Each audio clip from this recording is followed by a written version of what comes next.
Welcome to The Explainer. So today we're going to dive into this really powerful idea from an essay by Victor Lung, and it completely flips the script on what most of us think of as a successful life. You see, it argues the big question isn't what am I going to achieve, it's who am I going to become. So let's get into it. I mean, we've all been here, right? You're in one of those quiet moments, maybe after a huge win or even a really tough loss, and this question just pops into your head. It's got to be one of the most universal things we go through as people. And honestly, how you answer it, that can change everything. So you can kind of see two paths laid out here. On one side, you've got what society usually points us to, Go get the money, the fame, the comfortable life. But this other path, the one we're really digging into, it points to something deeper, something internal.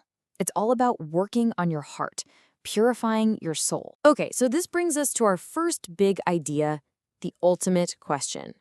And the thing is, this isn't some one-and-done question you ask yourself. The whole point is that every single thing that happens to you, the wins, the losses, even just the quiet moments in between, they're all a chance to ask it again. It stops being this big, scary source of anxiety and turns into like a compass, something that's always pointing you toward a life that actually feels meaningful. So what's the answer? What is life's true purpose according to this way of thinking?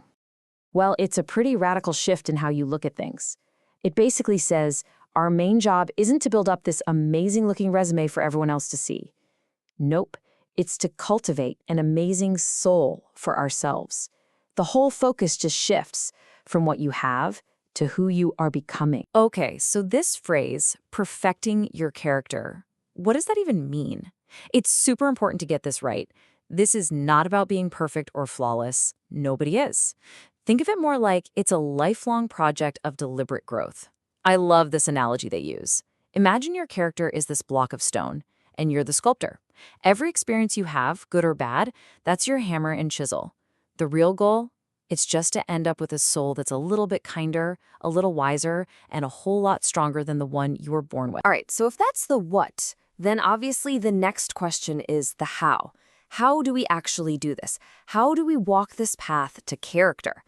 Well, the source gives us a really clear roadmap. It's all built around specific tools and virtues that we can put into practice, like right now, every single day. And check this out. These 6 pillars aren't just some random checklist. They're presented as a journey, a sequence.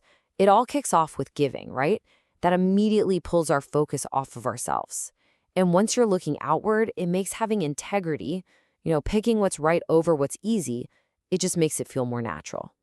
That integrity then fuels your diligence. And we're not just talking about hard work here. This is about strengthening your actual spirit. Through that hard spiritual work, you develop patience, the power to get through life's storms. And from patience comes calmness, which lets you see things clearly and act with purpose. And all of that, that's what leads you to real wisdom. Seeing things as they truly are. Now here's where it gets really interesting, and kind of backwards from how we normally think. The source says that the 2 best tools for building your character are the very 2 things most of us tried to run away from our whole lives: meaningful work and real, genuine hardship.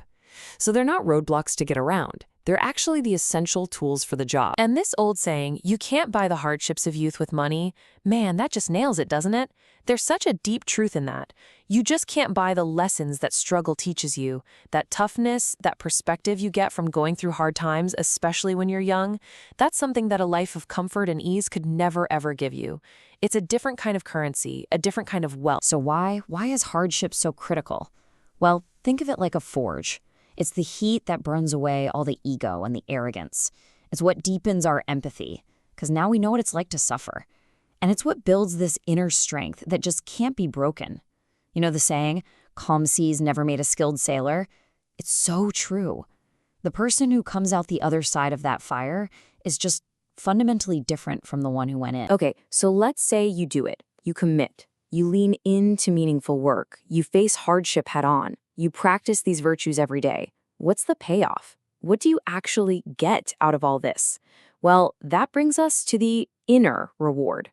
And just to be clear, we're not talking about a bigger house or a fancy job title. The change is way, way deeper than that. This right here, this is the reward. It's freedom. Real freedom. Freedom from your own ego yanking you around all the time. Freedom from that constant nagging need for other people's approval. Look, you might still get all the worldly success, but you're not a slave to it anymore. It doesn't own you. Instead, you're guided by this quiet, solid strength inside, an inner compass. And your life, it just starts moving in a better direction, almost on its own. And all of this, it builds up to one last really powerful idea, the idea of a legacy of soul. I mean, when we hear the word legacy, we usually think of stuff, right? Money, property, big accomplishments. But this philosophy, it challenges us to think about a totally different way to measure a life. It's not about the statues people might build for you when you're gone. It's about the quality of the person you built inside yourself while you were here. This quote just puts it all in perfect focus. When it's all said and done, in that final accounting, what's going to matter more, the stuff you owned or the person you became? It really forces you to face this choice. Are you building a legacy of having things or a legacy of being someone? So we end where we started, with a question. But this time, it's not for the universe. It's for you. It's for us. Because this isn't just some big, abstract idea to think about. It's something you do every single day. Maybe it's a small act of giving when nobody's watching. Maybe it's just choosing to be patient for 2 seconds in traffic. Or maybe it's just doing the right thing, especially when it's the hard thing. That huge question about life's purpose, it all boils down to this, right here, right now. What one small step are you going to take today to move toward your highest self?